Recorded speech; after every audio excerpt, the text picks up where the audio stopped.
Preposition English language का एक बहुत ही ज़रूरी पार्ट है जो कि राइटिंग और स्पीकिंग दोनों में इस्तेमाल किया जाता है। पहले की वीडियोस में हमने आर्टिकल्स पढ़े थे और उसी सीरीज़ को कंटिन्यू करते हुए अब हम प्रीपोजिशंस पढ़ेंगे और जानेंगे कि प्रीपोजिशंस है क्या, क्या उनके यूजेस हैं और हम किस तरह यूजेस सेंटेंसेस में कर सकते हैं। तो स्वागत है आप सभी का मेरे यूट्यूब चैनल इंग्लिश है आसान पर। तो चलिए वीडियो को शुरू करते हैं।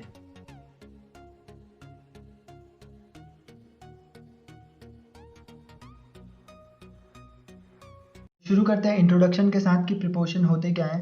अ वर्ड और phrase that is use before a noun और प्रोनाउन, यानी एक वर्ड या फ्रेज जो कि नाउन या प्रोनाउन से पहले यूज किया जाता है to show place, time, direction etcetera. When a preposition is used before a noun or pronoun, it shows their relation with the other words of the sentences. तो जो प्रीपोजिशन होता है वो नाउन और प्रोनाउन के आगे लग के दो चीज़ों के बीच में जो सेंटेंस में दी होगी उसके बीच में एक रिलेशन प्लेस कर देगा। जैसे एग्जांपल से समझते हैं। जैसे एग्जांपल है कि the book is on the table. तो यहाँ पर ये एक नाउन के आगे मटीरियलिस्टिक नाउन के आगे यूज होके ऑन जो एक प्रीपोजिशन है वो दो बुक और टेबल के बीच में उसने रिलेशन एक स्टैब्लिश कर दिया। वैसे ही वी लिव इन इंडिया, तो इंडिया के साथ इनका प्रीपोजिशन यूज करके हमने हमारा और इंडिया का एक रिलेशन बना दिया। उसी तरीके से आई लिव एट जोधपुर, मैं जोधपुर में रहता हूँ। ही इज एट वर्क, यानी वह काम कर रहा है। The cat is under the table, यानी बिल्ली टेबल के नीचे है। तो इस तरीके से इन सेंटेंसेज में प्रीपोजिशन का यूज करके हमने एक रिलेशन स्टैब्लिश कर दिया दो पार्ट के बीच में। तो here, on, in, at, under are preposition. तो यहाँ पे बताया गया है कि ये ऑन, इन, एट, अंडर और इसी तरीके से बहुत सारे प्रीपोजिशन होते हैं जो कि हम यूज करते हैं, जो कि रिलेशन बनाते हैं between first and second part of a thing. आज हम बात करने वाले हैं यूजेस ऑफ एट। एट जो प्रीपोजिशन है उसके क्या क्या यूजेस होते हैं और हम उसका यूज किस तरीके से करते हैं। तो रूल 1 है at is use before smaller places. मैं के अर्थ में इसका मतलब ये है कि एट जो होता है उसका यूज किसी भी छोटी जगह को, कोई बहुत बड़ा मतलब छोटी जगह से आप समझ सकते हैं कोई विलेज, टाउन या सिटी। तो उस चीज़ को जब हम मतलब वो चीज़ बताएंगे तो उस पे हमारा जो प्रीपोजिशन यूज होगा, जब हम रिलेशन स्टैब्लिश कर रहे होंगे तो वहाँ पर जो प्रीपोजिशन यूज होगा वो क्या यूज होगा, एट। जैसे एग्जाम्पल से समझते हैं, अखंडानंद त्रिपाठी मिर्जापुर में रहते हैं। वैसे ही है कि इसका रिलेशन क्या बन गया, अखंडानंद त्रिपाठी का रिलेशन बना दिया यहाँ पर मिर्जापुर के साथ।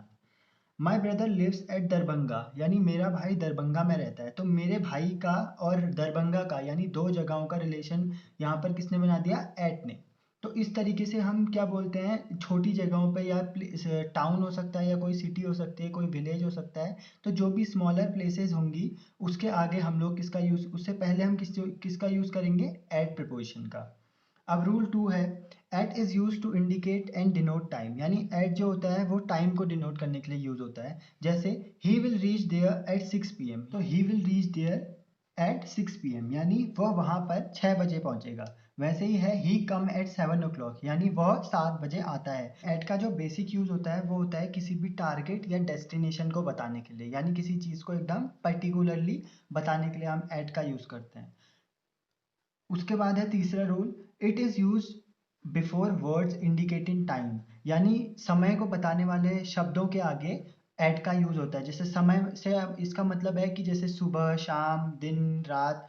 उसी तरीके से यहाँ पर बहुत सारे एग्जाम्पल दिए गए हैं कि at dawn, at dusk, at midnight, at afternoon, at noon. तो ये सारे जितने भी वर्ड्स हैं ये सारे समय सूचक हैं, यानी ये समय बताते हैं पूरे दिन के कि अभी मतलब कौन सा समय हो रहा है, जैसे सुबह, शाम, दिन, रात। उस तरीके से जितने भी वर्ड्स होंगे उनके आगे हमेशा किस प्रीपोजिशन का यूज होगा, एट प्रीपोजिशन का। और इसको आप अपने स्पीकिंग में भी यूज कर सकते हैं। जैसे आप अगर जनरली किसी को बोल रहे हैं तो आप बोलेंगे I get up at 6 o'clock in the morning, यानी मैं सुबह 6 बजे उठता हूँ। तो आप इस तरीके से उस चीज को इंडिकेट करेंगे।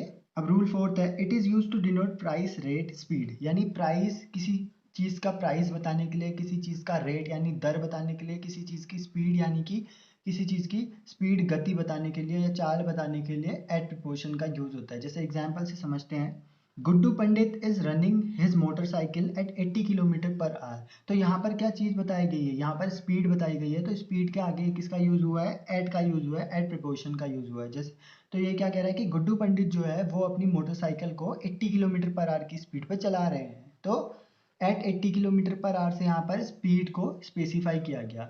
उसके बाद अगला एग्जाम्पल है he got that book at ₹50। Same है कि रेट किसी चीज़ का बताया, किसी का प्राइस बताया गया तो उस पर हमेशा उसके आगे क्या यूज होगा, एट। आप कुछ भी चीज़ का रेट बताएंगे तो उसके आगे पे हमेशा क्या यूज करेंगे, प्रिपोजिशन एट का।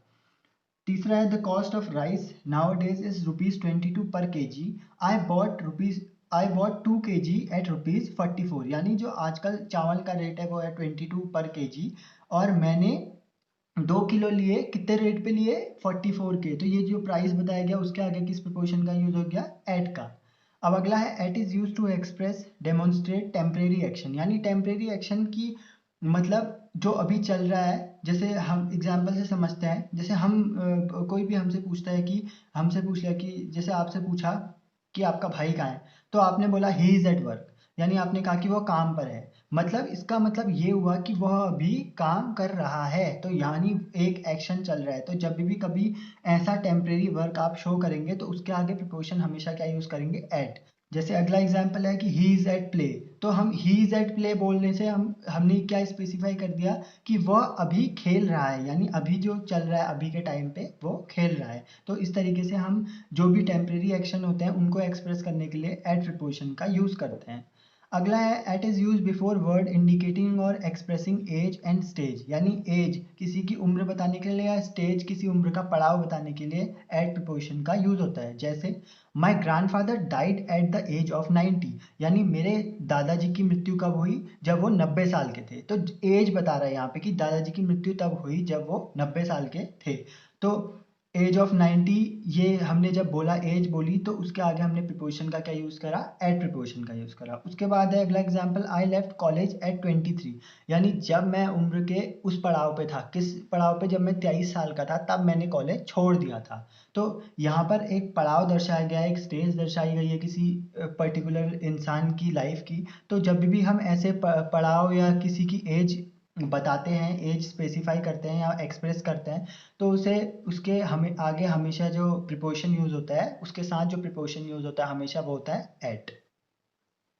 अगला है rule 7, at is use before following words to express the meaning of the target. यानी इन सारे वर्ड्स के आगे यूज होता है एट किसी पर्टिकुलर टारगेट को स्पेसिफाई करने के लिए। जैसे एट होम, एट स्कूल। जैसे हम बोलते हैं एट होम एट स्कूल बताने से हमने क्या बता दिया, किसी पर्टिकुलर जगह पे किसी डेस्टिनेशन को हमने क्या कर दिया, पर्टिकुलराइज कर दिया, बता दिया कि हाँ वो चीज़ वहाँ पे है। जैसे हमने आपसे पूछा कि आपका भाई कहाँ है, तो आपने बोला एट होम, यानी आपका भाई अभी कहाँ पे है, घर पर है। तो आपने उसका डेस्टिनेशन, उसका आप एकदम टारगेट बता दिया कि वो वहाँ पर है।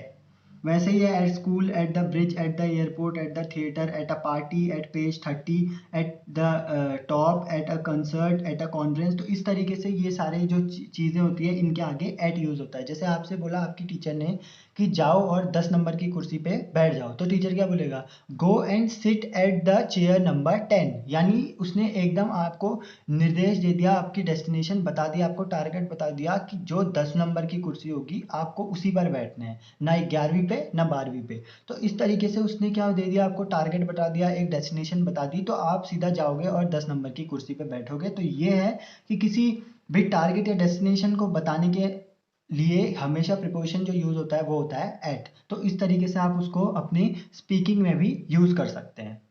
अगला रूल है at is use after these words to express relation.